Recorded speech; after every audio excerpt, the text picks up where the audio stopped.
कैसे हो आप। इस वीडियो में हम लोग दो बातें करने वाले हैं, एक राउंड थर्ड से रिलेटेड और दूसरी फिजिकल रिपोर्टिंग से कुछ डाउट्स हैं हमारे भाई लोगों को, तो उस डाउट्स को भी हम लोग क्लियर करने वाले हैं। तो इस वीडियो को अंत तक ज़रूर देखिएगा, ठीक है। सबसे पहले राउंड 3 पे बात करते हैं। जैसा कि आप लोगों ने राउंड 1 एंड राउंड 2 के कट ऑफ से एनालिसिस किया होगा कि राउंड 3 के जो कट ऑफ हैं वो भी बहुत लो जाने वाले हैं।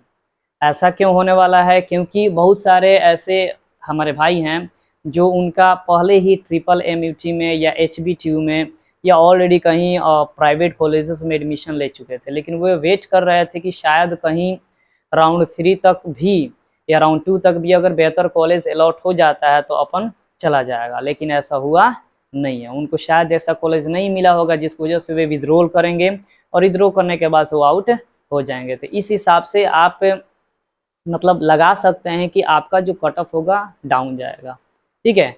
और आज ही लास्ट डेट है, यानी 25 सितंबर ही लास्ट डेट है। आपको कुछ भी चेंजिंग करना है अपने चॉइस फिलिंग में तो आप जाके चेंज कर सकते हैं। इसके बाद से फिर आपको फोर्थ राउंड में ऐसा कहीं सोचे होंगे कि फोर्थ राउंड में भी मिलेगा, तो अब दोबारा चांस नहीं मिलेगा। अगर आप फोर्थ राउंड तक वेट करेंगे तो फोर्थ राउंड में ऑटोमेटिक आपका जो सीट होगा वो फ्रीज हो जाएगा, ठीक है।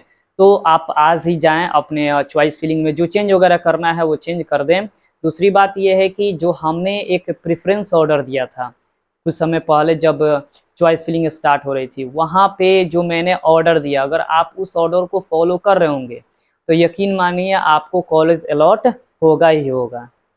और अगर आप चाहते हैं कि उस प्रेफरेंस ऑर्डर में थोड़ी सी भी इधर उधर करना तो आप कर सकते हैं, यू आर फ्री। लेकिन अगर उस ऑर्डर को भी फॉलो करिएगा ना, तो एक बहुत ही बारीकी से उस ऑर्डर को तैयार किया गया है, तो आपको कॉलेज बेहतर मिलने के चांसेस हैं। और बहुत सारे हमारे भाइयों को उस प्रेफरेंस ऑर्डर के हिसाब से कॉलेज बहुत अच्छे अच्छे मिल भी गए हैं। तो आप जाएं और जाके अपना जो भी चॉइस फिलिंग ऑर्डर है और जो भी अप एंड डाउन करना चाहते हैं आप जाके करें, ठीक है। अब हम लोग बात करने वाले हैं कुछ डाउट, वो भी फिजिकल रिपोर्टिंग से रिलेटेड, क्योंकि आपका जो फिजिकल रिपोर्टिंग होगा फोर्थ राउंड के बाद होगा। और फोर्थ राउंड का जो लास्ट डेट है वो 28 सितंबर है और 29 सितंबर को आपका फिजिकल रिपोर्टिंग करा लेगा, ठीक है। तो उसके पहले बहुत सारे आपके डाउट्स हैं जो क्लियर होने चाहिए। तो हमारे पास कुछ डाउट्स थे जिसका मैंने ऑलरेडी फिजिकल डॉक्यूमेंट से रिलेटेड मैंने वीडियो बना दिया है, यहाँ तक कि DD से रिलेटेड कुछ मैंने वीडियो बना दिया, तो आप जाके उस वहाँ चेकआउट कर सकते हो अगर आपने अभी तक नहीं देखा होगा। लेकिन यहाँ पे कुछ डाउट्स को हम क्लियर करेंगे। जैसे सबसे पहले मेरे से पूछा गया है कि भाई फिजिकल रिपोर्टिंग के टाइम पे क्या पेरेंट्स को ले जाना अनिवार्य है? बिल्कुल नहीं। आपका एडमिशन है, आप चाहें तो आप खाली जा सकते हैं। लेकिन मैटर क्या करता है कि अगर आप अपने पेरेंट्स को या गार्जियन को किसी को भी अगर साथ लेके जाते हैं तो वे लोग कॉलेज विजिट करेंगे। कॉलेज विजिट करेंगे तो उनको कैसा लग रहा है, आपको जो कॉलेज मिला है इस पे वे चर्चा कर सकते हैं। दूसरी बात है कि वे आपके कॉलेज को ध्यान से देखेंगे, तो नेक्स्ट टाइम कभी आपसे मिलना भी होगा तो वे लोग पहली बार में ही पहुंच सकते हैं। तो आप चाहें तो अपने पेरेंट्स को ले भी जा सकते हैं, आप चाहें तो अपने पेरेंट्स को नहीं भी ले जा सकते हैं, ठीक है, इसमें कोई प्रॉब्लम नहीं है। दूसरा जो डाउट है वो ये है कि भाई जो DD बनवानी है वो DD में कितना पेमेंट करना है, या तो जो 20,000 पेमेंट कर दिए हैं उसको माइनस करके, या मेरे को जो 1 साल का जो फीस है उसका DD बनवाना है। तो सबसे पहली बात समझ लीजिए कि आपने तो ऑलरेडी 20 या 12,000 पेमेंट कर दी है। तो अगर आपने 12 या 20,000 पेमेंट कर दिया ना, तो उतना को 1 साल के फीस में कॉलेज का जो फीस है जितना वो अपने वेबसाइट पे दिखा रहे हैं उसके हिसाब से उतना आप माइनस कर लीजिए। उसके बाद से जो बच रहा है उसका आप DD बनवा लीजिए, ठीक है। तो DD बनवा के आप उतना लेके जा सकते हैं। ये आपका सेकेंड डाउट था। थर्ड डाउट ये था कि भाई जो DD बनेगा वो सिर्फ पेरेंट्स के नाम से ही बनेगा, सिर्फ स्टूडेंट्स के नाम से ही बनेगा, कि अगर भाई भी है तो उसके नाम से बन जाएगा? बिल्कुल बन जाएगा। अगर आप अपने भाई के नाम से DD बनवाना चाहते हैं तो आप अपने भाई के नाम से भी DD बनवा सकते। देखिए कॉलेज को क्या चाहिए, कॉलेज को उसका पैसा चाहिए।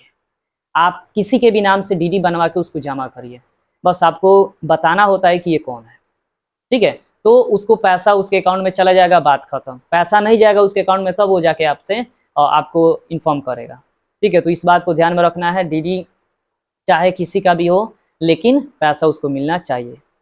ठीक है। नेक्स्ट जो डाउट था वो ये था कि भाई क्या हम 1 ईयर का ही फी पेमेंट करें डीडी पे, या थोड़ा सा मतलब सेमेस्टर वाइज फी नहीं पेमेंट कर सकते हैं। देखो ये तो कॉलेज के ऊपर डिपेंड करता है। You are going through counselling, आप काउंसलिंग के थ्रू जा रहे हो, तो आपको यहाँ देखना है कि कॉलेज का डिमांड क्या है। अगर कॉलेज बोल रहा है कि मेरे को 1 ईयर का फी चाहिए तो आपको देना पड़ेगा। अगर कॉलेज बोल रहा है कि नहीं आप 50% भी दे सकते हो तो यू कैन पे दैट। ठीक है, तो वो कॉलेज के ऊपर डिपेंड करता है। जो कॉलेज आपको अलॉट हुआ है उस कॉलेज का ऑलरेडी आपके पास ये फ़ोन नंबर होता है, टोल फ्री नंबर होता है, आप जाएं उस पर कॉल करें, अपनी सारी डाउट्स को बताएं, आपको खुद ब खुद वहाँ से आंसर मिल जाएगा कि वो कॉलेज क्या डिमांड कर रहा है। ठीक है, तो कॉलेज के ऊपर ये डिपेंड होता है कि हाफ जमा करवाएगा कि फुल जमा करवाएगा। ठीक है। फिर आपको ये भी डाउट था कि भाई जो फिजिकल रिपोर्टिंग के टाइम पे क्या हॉस्टल अलॉट हो जाएगा? बिल्कुल नहीं होता है। गवर्नमेंट कॉलेज, हाँ ये बात ये भी कॉलेज पे ही मान लो डिपेंड होता है। कुछ कॉलेज वाले हॉस्टल के साथ पेमेंट मांगते हैं, कुछ कॉलेज वाले सिर्फ अपने जो ट्यूशन फीस होता है उसको मांगते हैं। तो उनके वेबसाइट पे ही आपको सारी चीज़ पता चलेगी कि वो क्या डिमांड कर रहे हैं। उनके डिमांड के हिसाब से आपको तय करना है कि आपको देना है कि नहीं देना है। नेक्स्ट डाउट ये था कि क्या इनकम सर्टिफिकेट जो है वो FW सीट वालों के लिए ज़रूरी है? बिल्कुल ज़रूरी है, उसी से तो आपको FW सीट मिलेगी। अगर आपने इनकम सर्टिफिकेट को नहीं जमा कर पाए तो फिर आपकी FW सीट कैंसिल हो जाएगी और आपको पे करना पड़ सकता है। तो ध्यान में रखेंगे, इनकम सर्टिफिकेट आप अपने पेरेंट्स के नाम से बनवाएंगे। ठीक है, आपको अपने नाम से नहीं बनवाना है, क्योंकि आप तो नहीं ना कमा रहे हैं, आप तो पढ़ने जा रहे हैं। तो आपके पेरेंट्स के नाम से वो इनकम सर्टिफिकेट होता है, और जितना भी जल्दी हो जाए आप बनवा लीजिए। आपका इनकम सर्टिफिकेट कम से कम अप्रैल के बाद की होनी चाहिए। दूसरी बात कि अगर आपके पास टाइम नहीं है और तो आप पैसा वैसा कुछ खिलाइएगा तो आपको जल्दी बना के वो लोग देता है। तो आपको 29 तारीख के पहले पहले ये सारे डॉक्यूमेंट्स क्लियर कर लेने हैं, वरना सीट थोड़ी सी चांस होने कैंसिल होने का चांस रहता है। खतरा आपके ऊपर ही है, आप ही समझो कि जाने के बाद कहीं सीट कैंसिल कर दे, क्योंकि वो लोग बैठा ही है कि अगर थोड़ी सी भी कमी होगी तो आपके सीट तुरंत ही कैंसिल कर देगा, और कैंसिल करने के बाद से कोई और दूसरा चढ़ जाएगा। तो ध्यान में रख के ये सारी चीज़ आपको करनी है। एक और डाउट था कि 4th राउंड 28 को समाप्त हो रहा है और 4th राउंड में किसी भाई को सीट अलॉट हुआ और 29 को उसका फिजिकल रिपोर्टिंग है, उस टाइम पे वो क्या करे? कितना डीडी बनवाएंगे? तो एक दिन पहले की बात हो जाएगी। डीडी तो एक दिन पहले बनता है और उसी दिन आपको सीट अलॉटमेंट आएगा और 29 को पहुंचना ही है, तो कैसे मैनेज कैसे होगा? हाँ ये तो भाई दिक्कत वाली बात है। तो एक चीज़ आप कर सकते हैं, आप कैश ले जाके कॉलेज को दे सकते हैं और अपना जब सीट अलॉटमेंट लेटर दीजिएगा तो वो आपके बातों को ज़रूर समझेगा, या हो सकता है कि आपको टाइम दे दे कि चलिए आप डीडी बनवा लीजिए। ठीक है, तो 1 दिन या 2 दिन अगर वो दे देता है आपको टाइम डीडी बनवाने के लिए, तो आप जहाँ हैं वहीं आप डीडी बनवा लीजिए।